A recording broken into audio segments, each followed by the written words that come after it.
Hello বন্ধুরা, সবাইকে স্বাগতম ভিডিওতে। আমরা আছি এখন গড়াবাঙ্গা নদীতে, মিঠাইবন গুপদিঘিতে। দেখেন কাশামপুর গ্রামে দেখেন নদীর মাঝখানে চলে যাচ্ছি। ওই পারে দেখেন নদী, গড়াবাঙ্গা নদী। এই নদীতে অনেকে গোসল করতেছে, দেখেন কত গোসল করতেছে। আমরা আরো দেখেন এই যে নদীতে দেখেন লাল পতাকার নিশান, এখানে সরকারি ভাবে ডাক উঠিতে এখানে মাছ ধরা পড়বে।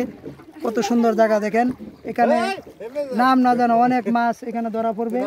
আর যে ভাই কি মাছ ধরা পড়বো, অনেক বল মাছ, এই যে বল, গুলশা, আস্তে জানতো একটু দেখি, বাই মাছ, হ্যাঁ এগুলো বাঁশ দিয়ে রাখছি কেন সবাই? বাঁশ এই কাঁঠাল ফালায় লাগছে, যেভাবে মানুষ মাছ না মাইরে নিতে পারে না।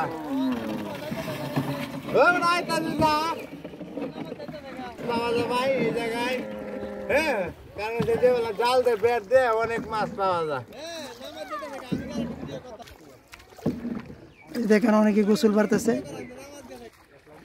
এই যে বাইশটা একটা গরু গোসল করাইতেছে, এই যে বাইশটাটা,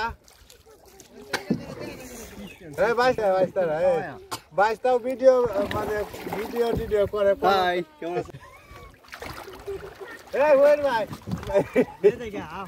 সাবান আছে, সাবান এই ছোটবেলা এই যে সাবান তারা গাং পাইতাম, মানুষের সাবান দিয়ে লাগাইতাম। এই যে হইর ভাই সাবান লই আইছে, এখন সাবান লাগাই, বুঝছো? মনের আনন্দে সেই গোসল করতেছে।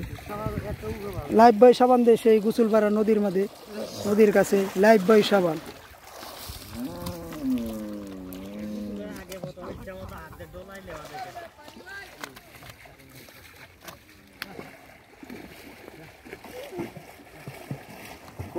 সাবান লাগাইতেছি, জাল ধরছে তু, এই তো কিতা সাবান, হ্যাঁ, লাইফ বয়